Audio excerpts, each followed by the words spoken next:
Hey, Richard here with a comparison between Trenitalia's executive and business quiet cars on the route between Venice and Florence.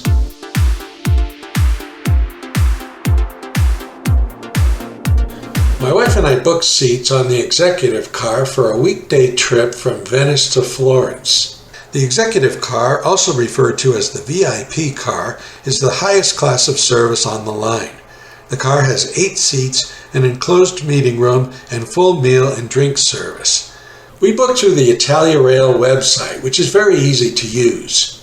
Numerous trains run between Venice and Florence every day. We booked a 12:26 departure from Venice's Santa Lucia train station with a 2:39 arrival at Florence's Santa Maria Novella station. Travel time was 2 hours, 13 minutes.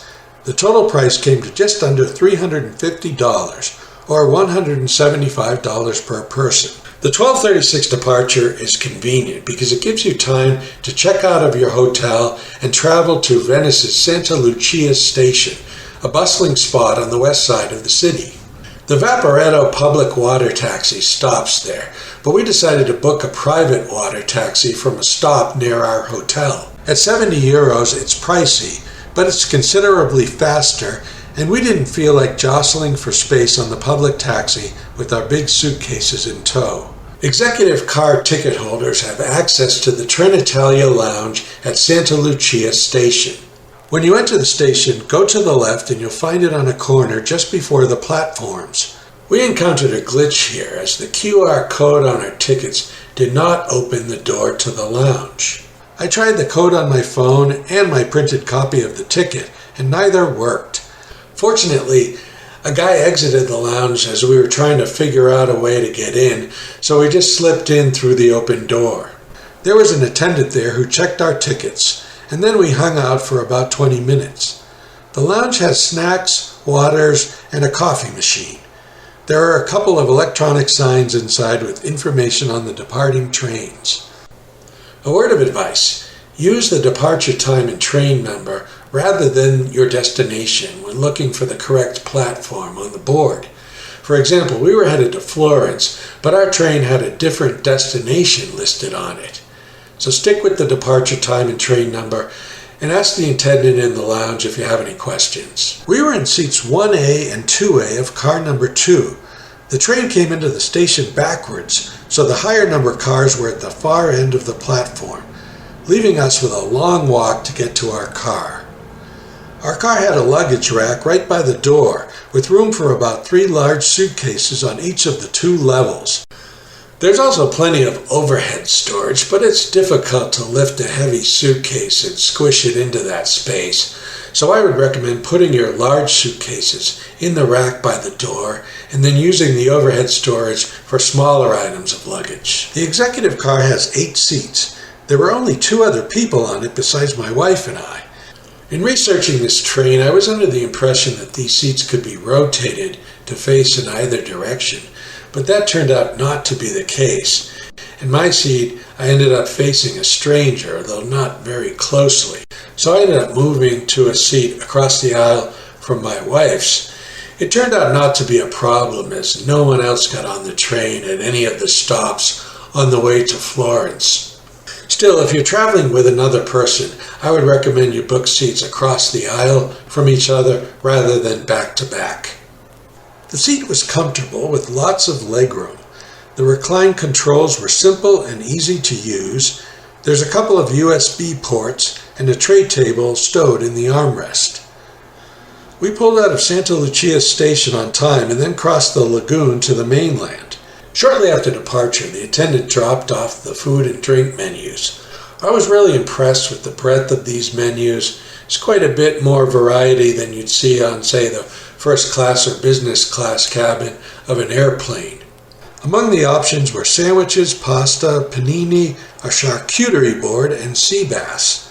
I got the tagliatelle with a Parmesan and walnut sauce. The pasta was al dente, the sauce hot, tasty, and filling. My wife got the gluten-free lasagna. She enjoyed it, along with the gluten-free strawberry tart she had for dessert. I finished my meal with an espresso. This is Italy, so of course there was wine available, and the other couple on the train was really pounding it down. My wife and I abstained from drinking, though, as we were planning to tour Florence later that afternoon, and we didn't want to get to our hotel and fall asleep immediately.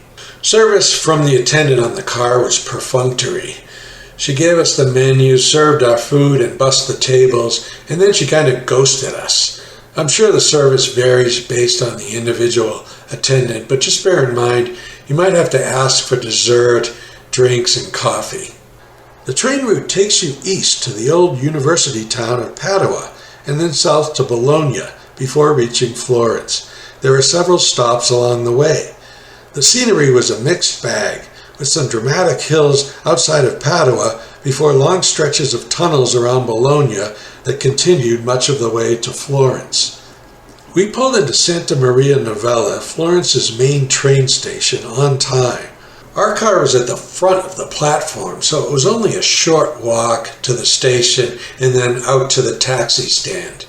I would recommend getting right out to the taxi stand because when these trains empty out, a long line can develop at the stand. You don't have to go left or right, you just go straight across the station and out the doors, and you'll find the stand right there. For our return to Venice, we booked 2 seats in the business quiet car or business area Silenzio. Our train was scheduled for a 4:20 departure in the afternoon, with an arrival in Venice of 6:34. The total for this trip came to $95, or $47.50 per person. We stowed our luggage at our hotel, toured Florence, and then took a taxi to the train station. We arrived in plenty of time and then started watching the big board for our platform number. It wasn't posted until about 5 to 10 minutes before departure. The business quiet car has single seats on one side, 2 seats on the other. Compared with the executive car, the seats are a little less plush, the legroom is less ample, and the aisle is narrower. Luggage storage is similar.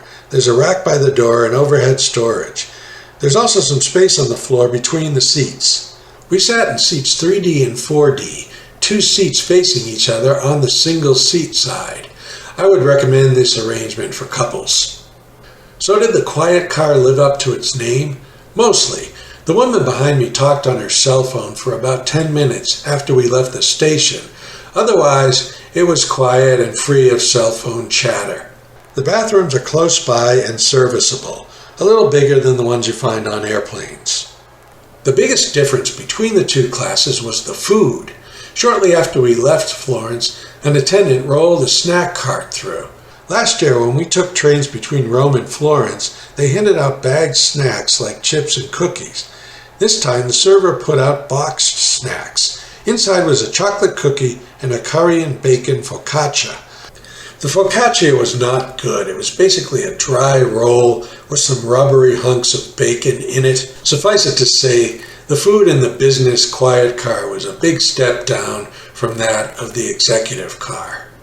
We saw the same scenery in reverse, with the tunnels being on the first half of the trip and the greenery on the second half. And then, as we got closer to Venice, I made a rookie mistake. We were headed to our hotel near Marco Polo Airport to spend the night before flying back to the States. So I should have gotten off at Venice Mestra, the last stop on the mainland.